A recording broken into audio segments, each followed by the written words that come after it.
Incompétente, soi-disant ministre, démissionner dans une mission, on m'a démissionné. Bon, merci beaucoup peuple congolais de partout dans le monde. Naebi était baïbamesana pour l'andabiso na niveau ya TikTok. Na pesi binombote kolonzamba zala toujours na biso abatela bisa pesa biso nzoto makasi ya ko continuer toujours ko informer bino en temps réel ya mai oyo mali koleka en République démocratique du Congo. Awa tozali précisément na centre financier de Kinshasa. Bon ali komona na centre financier de Kinshasa. Bon constater beaucoup remarquer qu'il y a bato ebele et puis balati chic balati ba veste na ba mama tout et lo konini ezali koleka awa aujourd'hui le 29 le président de la République a posé à la liboso ya ba jeune plus de 35 présidents africains de la jeunesse le nom des a prévu que base à la kotoyo mais ya kokamwa ezana bato bazu bauti balubumbashi bauti de partout bayeka kapona ko participer na sommet oyo de la jeunesse mais kokoma na bango bamoni ba turc oyo bali ko construire awa romona bango yo wana kuna ba turc oyo bali ko tonga awa balobi na bango ke awa événement moko ko salema awa te ezali chantier donc il y a toujours autorisation mon côté ya koyamba bino awa bon. Et comme si tu vas dire que question, mais événement zalelo. Par après, il y a kolandela boy. Or que communiqué a été publié. Or que communiqué a été publié de 3h du matin. On a collaboré que événement où il y a que salema lelo et ça reporté na date où il y a banité. Donc il y a un dem te comme si moi batu mais 3h ba reporter et pas un ministre il y a jeunesse. Mama Oboyebi donc bato baza kanda makasi basengi même départ na ye donc awa vraiment ça ya koyinda eza vraiment pesi mbambo aboyi on est toujours là to landela moi ba détail to ko tindo la bino yango awa merci beaucoup to monani lisusu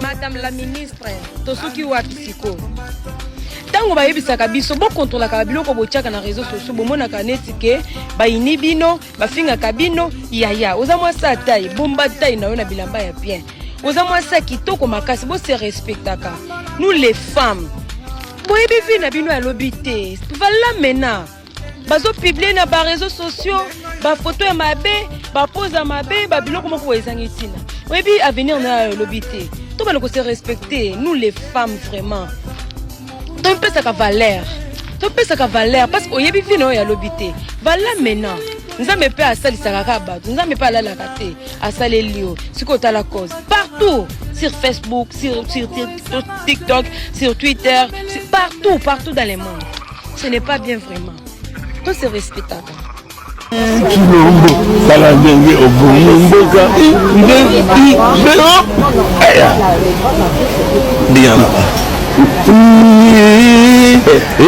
Chilombo Salandenge Obumboka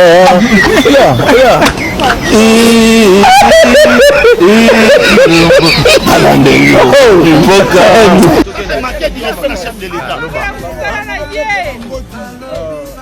qu'on a compris que madame vraiment la ministre au Sakanina jeunesse à Congo n'a dit son vérité yo oso pensé que ou Emilie Mukambila qui est président jeunesse ou Emilien des Républiques démocratiques du Congo oso mérité qu'on a na poste wana ozate oso mérité qu'on a la wana te biso tozo yebisa biso ke to boyi misala na biso poto ya côté les mains na tongo toza la humilier. Ça c'est blaguer avec le gens. Et on pense peut-être qu'à venir à l'objet beaucoup et sa jeunesse. Mais oh yozo sala na jeunesse et sa moté. C'est comme si vous êtes venu combattre les chefs de l'État. Et vous êtes venu combattre les chefs de l'État. Et les là, vous allez couleur politique na bino. Que vous avez échec, il y a République démocratique du Congo. Et madame, on te dit bien, tu vas démissionner. Otika poste wana, on a pas jeune, on est capable de diriger. Bazo poste wana va diriger. Yo ozoya koloué salle na 23h. Ozoya kopé sa communiquer na 3h. Sikoyo batoyo bauti partout. Bauti babandundu, bauti Équateur, bauti Matadi. Sikoyo balobani, yo mutoko futela bango ba séjour na bango wana Kinshasa. Madame, tu ne mérites pas. Et c'est ça, peuple Bazagina a raison, Herbachakio. Peuple Basepela na yote. Tu dois quitter. Au Kozonga na TikTok.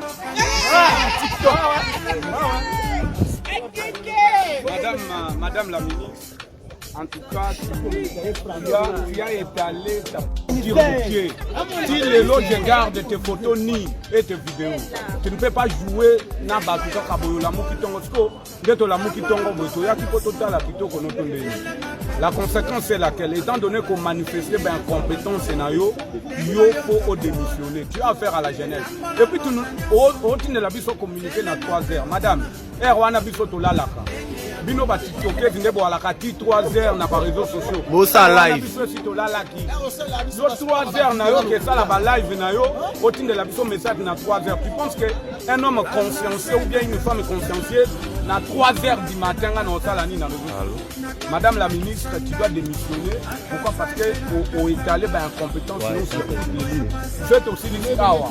Donc au kende to osala descente pas na yo na ministère na yo et puis au comment on a que tu as affaire à la jeunesse. Et puis on doit faire la réunion activité nous salaire lobby. On dit ben influencer autant d'ici dans mon salle. Bah il faut que biso ba leader toi qu'est-ce qu'on a à faire avec ben influencer sinon on a balade pas il en bas ndamba mitakala na biso to akota là-bas. Merci. Et moi sur ma maman to lo ba ti ko pisa ba père. Moi si vous taillez aussi biso sonye. Vraiment madame la ministre, toza na makamba français te. Biso pe tolobi te que toza na pays Europe poto lo ba français, toza na Congo to koloba lingala.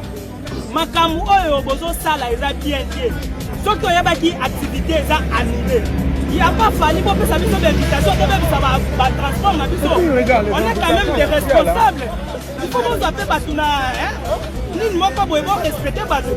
Pour me mener biso biloko na bino ya réseaux sociaux te na activité ya république. Oeza ko humilier chef de l'État. Donc yo kende démissionner. Biso soki activité o esalemi lelo te. Pour organiser lisusu activité na jeunesse te, lokola yo za ministre ya jeunesse. Donc eloko tozo ebisa yango wana. Tozali oyebisa ministre ya jeunesse congolaise. Oyo ezali manque ya respect ya jeunesse congolaise. Et toyebi bien que jeunesse ezali avenir ya lobby. Premièrement, tu as manqué de respect na peuple congolais. Deuxièmement, on manque de respect na tata mokonzi ya mboka. Mais en tant que jeunesse, et tozali koyebisa que tu dois démissionner et quitter du gouvernement. Et d'ici là, regardez la masse. Et belé bauti na ba Kolwezi, bauti na ba Lubumbashi, na ba Kasai, partout. Na kati ya Congo. Et à part ça, on a invité plus ou moins 47 présidents africains. Mais si koyo batouana basa déjà out. Au kamati décision, peut-être tu n'as pas pu raisonner avant comment tes décisions ou annuler manifestation. Ça c'est humilier le peuple congolais, c'est humilier la jeunesse congolaise. Et tout ça, que nous allons descendre à ce moment ici, nous descendre dans le ministère ya jeunesse. Bisognon surtout, cette fois-ci, bisomoko, tous à la makamsa qui jeunesse na biso. Parce que l'avenir ya lobby essaye dans ma bouche ya jeunesse. Yango tozali ko toute la jeunesse congolaise à ce moment si tokisi na ministère ya jeunesse pour que tout s'en charger na. Donc outi musala na ba stress, ba vidéo na Tout le monde dit que lien na yo ça kuna place na yo ça kuna. Na TikTok, yo za TikTok sur na kuna. To na pas na yo té. Oyo po sokola, on a dit pampel faut pas les pousser. Non, nous qui sommes venus enseigner, nous sommes venus représenter la jeunesse congolaise. Ce que vous avez fait aujourd'hui, on manquait respect la jeunesse congolaise sur le maillot so géré. Alors on a dit qu'ils sont à combien tu es incompétente. Tu ne mérites pas cette place. Alors, de ce fait ça yo meeting de la biso lelo, oza mutesenyo démissionner. Tika poste on a pas on esengeli basala yo simbi na yo té. Songela TikTok. On n'est pas des enfants, nous avons gaspillé nos transports. Oui, la distance sociale, il y a des gens qui ont payé leur billet. Bah, il y a des sika oyo, yo ça va bâtir. On a des organisations là, ça c'est quelle gestion ça? Hein? Vous ne savez pas organiser les choses. Hein? Comment vous annulez sommet à Boye dans quelques heures? Est-ce que c'est ça les mapas? Nos autres personnes meeting de démissionner. La soirée bonne la yoté. On a la sonne à mon condamboka. Bon niveau, bon ni. Pour nous tourner à bout de mission jeunesse, à mon meilleur tenir au seul rapport sur poste. Tu n'es pas digne. Hein? Nos autres personnes meeting de démissionner. Nos autres bébés à yoté. On a beaucoup de sakana na bango.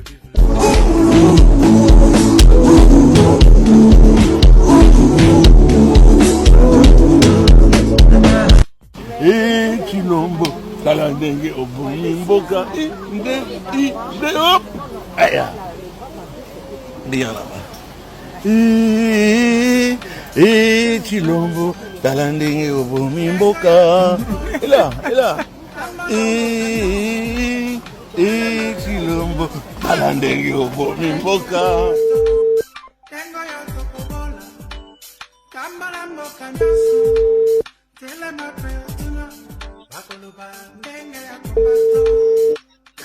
Oui, allô? Bonsoir, colonel. Madame la ministre, tout me respect. Dites-moi, je vous appelle parce que mon directeur de cabinet avait adressé un courrier au DGPN qui vous l'avait orienté pour sécuriser l'administration ici. Mais le chef de sécurité est venu vous voir. Vous l'auriez dit que le courrier est classé sans suite. Donc j'aimerais un peu comprendre les raisons. Pour sécuriser quelle administration? Le ministère de la Jeunesse, là où se trouve le cabinet actuellement. Et votre chef de sécurité est venu me voir, moi? Oui. Mais il a quel grade, votre chef de sécurité? Il est lieutenant. Il est venu dans votre service. Demandez-lui s'il m'a vu moi, s'il a vu le colonel Bami. Le secrétaire l'a fait attendre. Il est rentré dans votre bureau. Il a même un papier dans lequel votre secrétaire a mis le cachet. Et lui a dit qu'il tient de vous que le courrier est classé sans suite.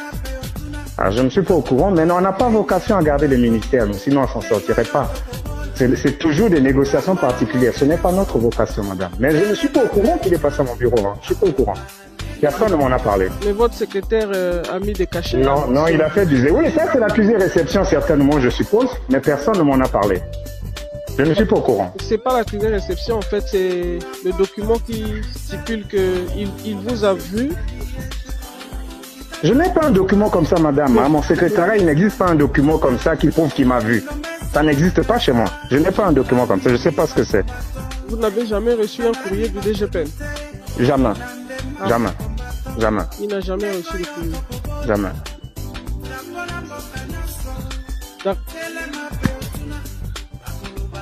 Ah bon. Bon. Qu'à cela ne tienne, je vois les administrations tout autour là, qui sont quand même gardées puisqu'il y a du matériel précieux ici. Et je voudrais savoir quelle est la démarche qu'il faut pour obtenir. C'est pas la vocation de la police. Sincèrement, c'est pas la vocation de la police. Moi, je n'ai jamais mis des policiers à un ministère. Depuis que ça fait 2 ans que je suis là, je n'ai jamais mis des policiers à un ministère. Jamais. Mais les policiers que nous voyons dans les administrations là. Mais demandez-leur, posez-leur la question. Colonel, vous me demandez d'aller demander aux policiers? Mais vous m'avez envoyé un lieutenant, madame la ministre. Moi, vous m'envoyez un lieutenant. Hey, écoutez, c'est pour ça que je voulais demander le grade. Faire le suivi du courrier. Je n'ai pas envoyé vous me dites qu'il a voulu me voir. Vous me dites qu'il a voulu me voir. C'est l'administration, c'est pas une question de me voir. Colonel, vous adressez quand même à un ministre, hein, quel que soit mon âge. S'il vous plaît. J'ai toujours... Vous et moi, ça n'a jamais marché. Hein. J'ai l'impression qu'il y a un problème. Vous me demandez d'aller poser des questions. Mais je vous appelle parce que vous avez classé mon courrier sans suite. C'est pour ça que je voulais comprendre. Vous m'appelez de nuit. En ce moment-là, de nuit, il est 19h, je suis à mon bureau, je vous appelle de mon bureau. S'il vous plaît, madame. Mais attendez, vous vous prenez plaît. pour qui, au fait? Là, vous êtes devant le Dites-moi, vous vous prenez pour qui? Vous vous prenez pour qui? Vous êtes impoli, colonel. Moi, je vous parle, vous me dites d'aller demander aux policiers. Pourquoi vous vous comportez? Vous, les fils à papa, là, vous êtes toujours comme ça, pourquoi? Vous et moi, je vous ai déjà remarqué, hein, c'est pas la première fois. C'est comme ça que vous parlez à un ministre? Ou bien parce que c'est pas de votre région? Vous avez un souci particulier? Hein? C'est quelle manière de me répondre comme ça, là? Vous voulez que j'aille voir le ministre de l'Intérieur pour lui en parler?